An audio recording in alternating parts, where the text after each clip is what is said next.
Donc moi c'est Nancy, j'ai 45 ans et donc je suis la femme de Christophe qui est en dialyse depuis presque 2 ans et demi. Et depuis, j'essaye de l'aider comme je peux, soutien moral, je l'aide un peu dans sa dialyse aussi, à porter les poches, etc. Depuis combien de temps ton mari est-il en dialyse et comment avez-vous géré la transition justement entre... Ouais, alors ça a été très très dur parce que moi je suis quelqu'un de très peu heureuse à la base. Dès qu'il y a quelque chose de nouveau ou quoi, ça me fait vite vite peur et je pense au négatif directement. Donc oui, ça fait 2 ans et demi qu'il a son tuyau pour sa dialyse péritonéale. Et c'est vrai que pour moi ça a été très très dur au début. À la limite, j'étais plus stressée que lui parce que lui, il est toujours positif pour tout. Et moi, c'est plus celui qui m'a rassurée en fait, dans le fait que voilà, la dialyse allait bien se passer. Mais c'est vrai que c'est l'avant-dialyse qui fait peur aussi, parce que voilà, c'est l'inconnu. On ne sait pas ce qui va se passer, si ça va bien se passer. Et voilà, c'est un peu tout ça qui faisait peur, quoi. Quelles sont les principales responsabilités que tu assumes dans la gestion, par exemple le transport, le soutien émotionnel, la gestion des médicaments? Est-ce que tu participes à toute cette partie-là de la maladie? Oui, oui, oui, ça pour ça, comme je disais, j'essaye à chaque fois de l'aider comme je peux, donc pour ne pas que lui fasse toujours les mêmes gestes machinal, etc. On va dire le soir avant d'aller dormir, 1 heure ou 2 avant par exemple, on a des caisses avec des tas de poches qu'il faut mettre chauffer sur sa machine.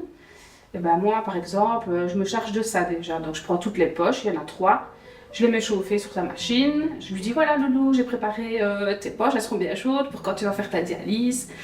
Bien souvent, c'est moi qui réceptionne aussi tous les mois. Quand Baxter vient livrer, c'est moi qui réceptionne la palette de caisses. Il faut savoir aussi que nous, donc les caisses, on les met dans le garage et on remonte tout à l'étage, parce qu'on a une pièce à côté de la chambre où on stocke tout ça. Donc déjà, on se fait des muscles. Ah oui. Quels sont les défis les plus importants que tu as rencontrés en tant qu'aidante proche et comment tu as su les surmonter? On va dire, les 6 premiers mois de sa dialyse, tout n'était pas encore réglé comme du papier à musique, donc il y a eu des petits couacs. Il y a eu sa machine qui de temps en temps bipait parce qu'il n'était pas bien mis quand il dormait, etc. Parce que c'est vrai qu'à l'hôpital, on lui avait dit, avec la dialyse péritonéale, c'est mieux de dormir sur le dos ou sur le côté, parce qu'avec le tuyau, il ne faut pas l'écraser pendant la dialyse. Donc déjà ça, lui, quand on lui avait dit ça, alors qu'il dort tout le temps sur son ventre, déjà ça au début, c'était compliqué parce que voilà, comme il dormait sur le ventre, la machine bipait souvent. Et c'est vrai que c'est plus à ce niveau-là, mais sinon, je veux dire, Christophe a toujours été, même quand la machine bipait ou qu'il y avait des couacs, il paraissait pas stressé, ou alors il l'était, mais il ne me le montrait pas, vu qu'il sait que je suis quand même quelqu'un de fort anxieux. Et à ce niveau-là, voilà, voilà. Peux-tu partager 1 ou 2 expériences positives que vous avez vécues malgré justement l'insuffisance rénale, quoi? Alors, donc malgré qu'il a ses dialyses toutes les nuits à faire, on essaye quand même, on a un mobil-home, donc on part de temps en temps, 4-5 jours en mobil-home. Et quand c'est comme ça, il prend ses poches avec et il se fait des poches manuelles. Donc il ne prend pas sa machine, il ne la transporte pas avec lui, mais toutes les 3-4 heures, il se fait des poches manuelles dans le mobil-home, etc.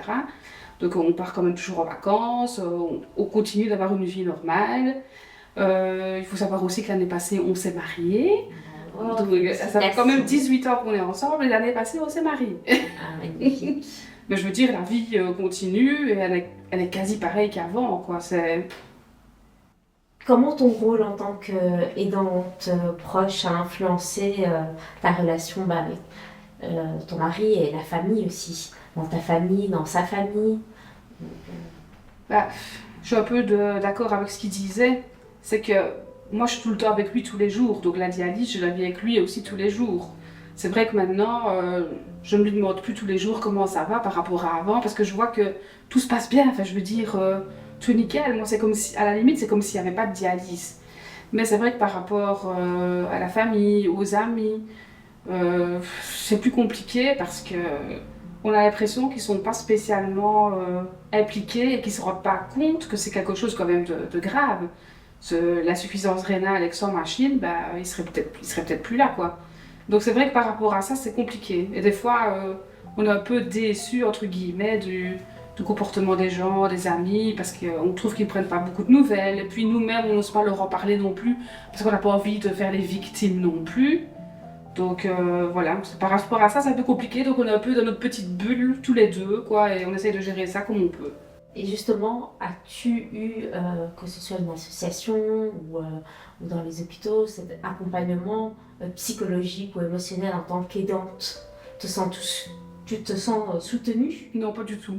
Honnêtement, j'en ai pas eu besoin, j'en ai pas ressenti le besoin non plus.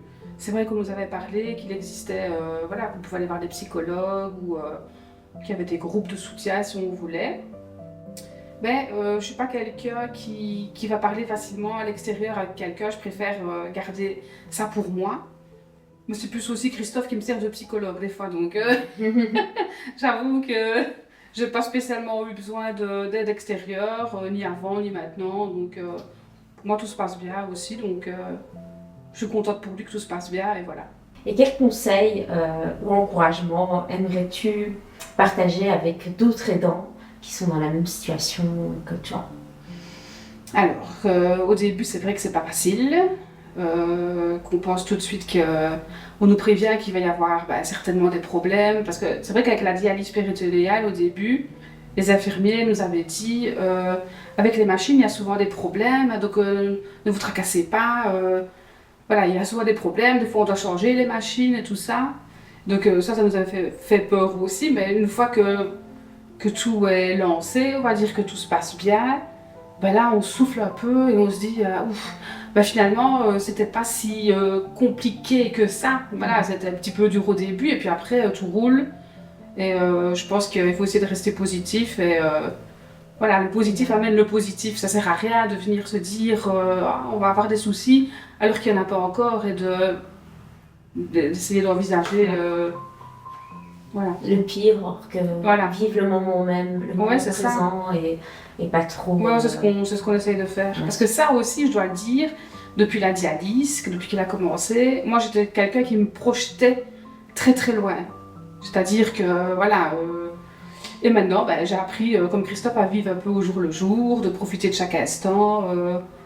Voilà. Merci. De rien. Une dernière question. Oui. Peut-être un petit mot pour Christophe, justement. En tant qu'aidant proche, un petit mot pour lui. Alors je vais pleurer.